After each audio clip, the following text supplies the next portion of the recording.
নমস্কার বন্ধু, কেমন আছো সবাই? আমি মলয় তোমাদের কাছে আবার এলাম একটা নতুন বিষয় নিয়ে আলোচনা করতে, তোমাদের সঙ্গে আড্ডা দিতে, তোমাদের সঙ্গে গল্প করতে। প্রথমে বলো, কেমন আছো সবাই? ভালো আছো তো? আজকে আমাদের আলোচনা আরও গুরুত্বপূর্ণ বিষয় নিয়ে, যা তোমার স্বপ্ন বা লক্ষ্যে পৌঁছাতে সাহায্য করতে পারে। আজকের বিষয় হলো, জিততে গেলে টিকে থাকতে হবে। তবে আমাদের আগের বিষয়গুলো ভিডিওগুলোতে আলোচনা করেছিলাম যে বাঁচি কিসের জন্য, বা আমাদের স্বপ্ন কিভাবে দেখা উচিত, স্বপ্ন সফল করতে কার উপর নির্ভর করব আমরা। আজকে আলোচনা করব আমাদের যাত্রাপথ কিভাবে আমরা শুরু করা উচিত। বন্ধু, আছো তো সবাই? সঙ্গে থেকো, অবশ্যই সঙ্গে থেকো আমার সঙ্গে, আমার এই নতুন যাত্রাপথে সঙ্গে থেকো। তোমাদের সাপোর্ট আমার কাছে এক আশীর্বাদের মতো। সুতরাং লাইক করো, সাবস্ক্রাইব করো, এবং যদি কোনো কমেন্ট বা নতুন কিছু শুনতে চাও তার জন্য কমেন্ট করো। চলো আজকের আলোচনা শুরু করি।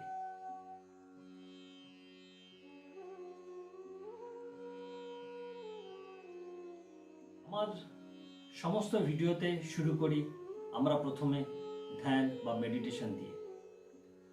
তাহলে বন্ধু, আজকের ধ্যান পর্বটা শুরু করি। তবে তার আগে একটা কথা তোমার জন্য, এর জন্য নিরিবিলি জায়গা বা সঠিক সময়টা বেছে নিতে হবে। সেটা বিভিন্ন সময়, দিনের বিভিন্ন সময় হতে পারে। সবচেয়ে ভালো সময় হচ্ছে সকালবেলা 5টা থেকে 6টার মধ্যে যে সময়টা, এই সময়টা ভীষণ গুরুত্বপূর্ণ।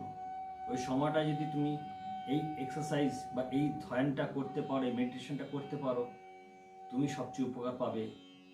চলো বন্ধু, আজকে শুরু করি ধ্যানের শুরুতে আবার বলে নিই, আমাদের আঙ্গুলগুলো তোমাদের সব চেনা হয়ে গেছে।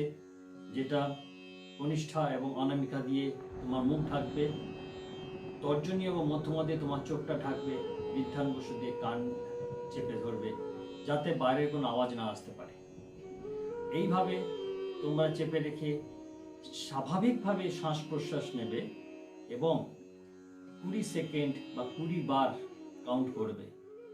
ধীরে ধীরে শ্বাস প্রশ্বাস নেবে বা স্বাভাবিকভাবে শ্বাস প্রশ্বাস নেবে। চলো আজকে শুরু করি।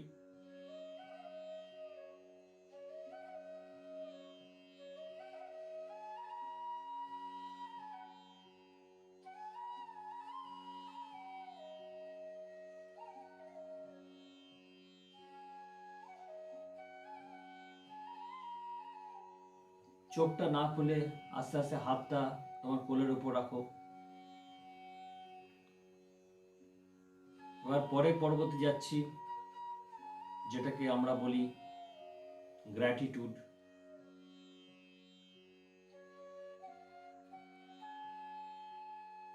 চোখটা বন্ধ করে দীর্ঘ নিঃশ্বাস নাও। এবার তোমার বাবা এবং মায়ের কথা মনে করো তাদের মুখ বা চেহারার কথা, যারা পৃথিবীতে তোমাকে প্রথম নিয়ে এসেছিল, যাদের হাত ধরে তুমি প্রথম হাঁটা শিখেছিলে,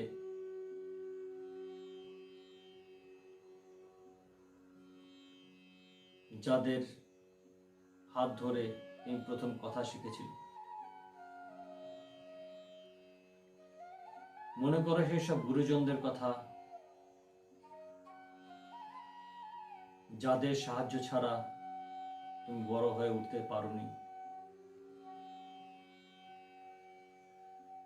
মনে করো সেই সব শিক্ষক বা শিক্ষিকার কথা, যাদের শিক্ষা লাভ করে তুমি আজকে বড় হয়ে উঠেছো বা উঠছো। মনে করো সেসব দাদা দিদি বা বন্ধু বান্ধবের কথা, যাদের সাহায্য ছাড়া তুমি আজকের তুমি হয়ে উঠতে পারোনি,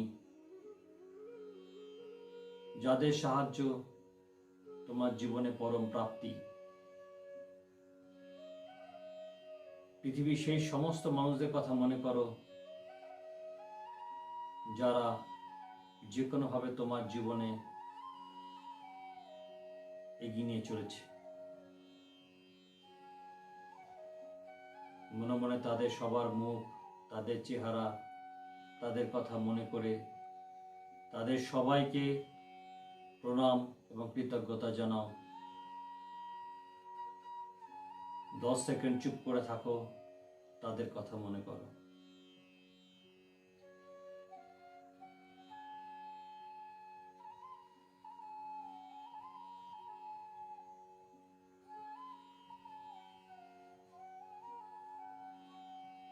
এইবার আস্তে আস্তে চোখ খোলো। এবার এক ঢোক জল খেয়ে নাও।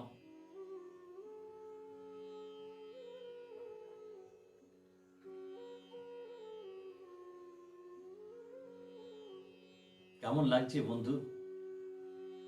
ভালো লাগছে নিশ্চয়ই, খুব ভালো লাগবে দেখবে। সবার কথা মনে করো যাদের জন্য তুমি বড় হয়ে উঠেছো বা উঠছো, তাদের সবাইকে কৃতজ্ঞতা জানাও, প্রণাম জানাও। যদি মনে করো নিজেকে কৃতজ্ঞতা জানাবে, সেটাও জানাও। দেখবে ভালো লাগবে। তোমার আরো এগিয়ে চলার পথে তাদের সাহায্য আরো হয়তো প্রয়োজন হয়ে পড়তে পারে। আমরা আলোচনার আজকের বিষয়ের দিকে এগিয়ে যাই।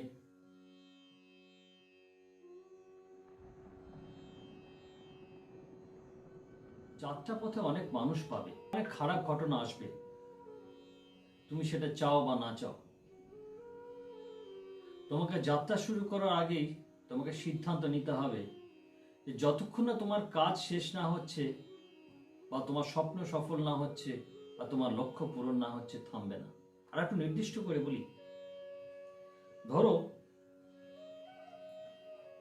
তুমি তোমার স্বপ্ন পূরণ করবার জন্য বা লক্ষ্য পূরণ করার জন্য তুমি একটি জাহাজে উঠতে চলেছো বা নদীর ওপারে যেতে চলেছো। জাহাজে উঠতে গেলে বা নদীর ওপারে যেতে গেলে তোমার একটা নৌকোর প্রয়োজন হয়।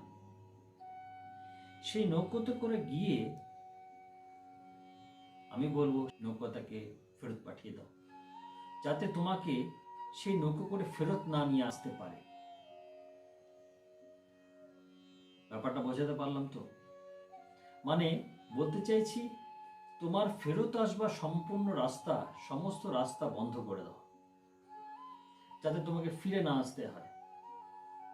কোনো প্রতিকূল অবস্থাতেও নয়, শত খারাপ অবস্থা হলেও তুমি যেন ফিরতে না হয়। বন্ধু, যুদ্ধ তোমার।